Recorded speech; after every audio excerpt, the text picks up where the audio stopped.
പത്തനംതിട്ട ജില്ലാ ആശുപത്രി സൂപ്രണ്ടിനെ ക്ലിനിക്കൽ സൈക്കോളജിസ്റ്റും ബന്ധുക്കളും ഓഫീസിലെത്തി ഭീഷണിപ്പെടുത്തിയെന്ന് പരാതി. കേസെടുത്തെങ്കിലും ആരെയും ഇതുവരെയും അറസ്റ്റ് ചെയ്തിട്ടില്ല. സംഭവത്തിൽ ഡോക്ടർമാരുടെ സംഘടന സമരരംഗത്താണ്.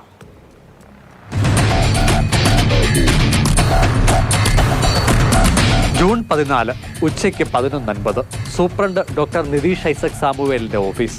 ക്ലിനിക്കൽ സൈക്കോളജിസ്റ്റ് സജിനി വേലായുധൻ മകൻ അടക്കം 7 പേരാണ് സൂപ്രണ്ടിനെ കാണാനെത്തിയത്.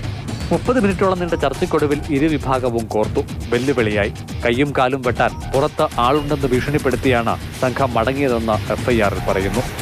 കേസിൽ സജിനി വേലായുധൻ 1-ാം പ്രതി, മകൻ ശിവ മനോജ് 3-ാം പ്രതിയും രാജൻ എന്ന ബന്ധുവാണ് 2-ാം പ്രതി. മറ്റു 4 പേരെയും പോലീസ് തിരിച്ചറിഞ്ഞിട്ടുണ്ട്. സംഭവത്തിലേക്ക് നയിച്ച കാരണങ്ങൾ ഇവയാണ്.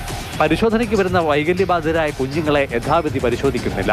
പോക്സോ കേസ് ഇരകൾക്ക് കൗൺസിലിംഗ് നൽകാതെയും രക്ഷിതാക്കളോട് കയർത്ത് സംസാരിക്കുന്നതായുമുള്ള പരാതികൾ. ഇക്കാരണങ്ങൾ ചൂണ്ടിക്കാട്ടി സൈക്കോളജിസ്റ്റിന്റെ മനോനില പരിശോധിക്കണമെന്ന ശുപാർശ ആരോഗ്യവകുപ്പ് ഡയറക്ടർക്ക് സൂപ്രണ്ട് കൈമാറി. വിവരങ്ങൾ ചോർന്നു കിട്ടിയതോടെയാണ് സൈക്കോളജിസ്റ്റ് ബന്ധുക്കളെ കൂട്ടി സൂപ്രണ്ടിനെ കാണാനെത്തിയത്. അതേസമയം വകുപ്പ് തല നടപടിയും അറസ്റ്റും ആവശ്യപ്പെട്ട് KGMO നേതൃത്വത്തിൽ ഡോക്ടർമാർ ഇന്ന് സമരം ചെയ്തു.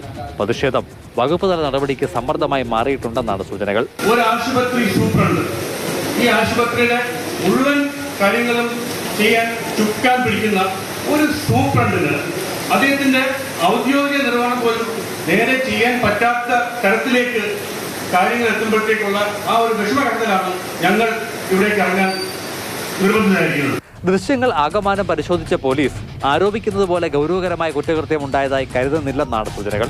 വിഷയത്തിൽ സജിത വേലായുധന്റെ പ്രതികരണം ലഭ്യമായില്ല. കേസെടുത്തതിന് പിന്നാലെ അവർ മുൻകൂർ ജാമ്യ ഹർജിയുമായി കോടതിയെ സമീപിച്ചിരിക്കുകയാണ്. മാതൃഭൂമി ന്യൂസ്, പത്തനംതിട്ട.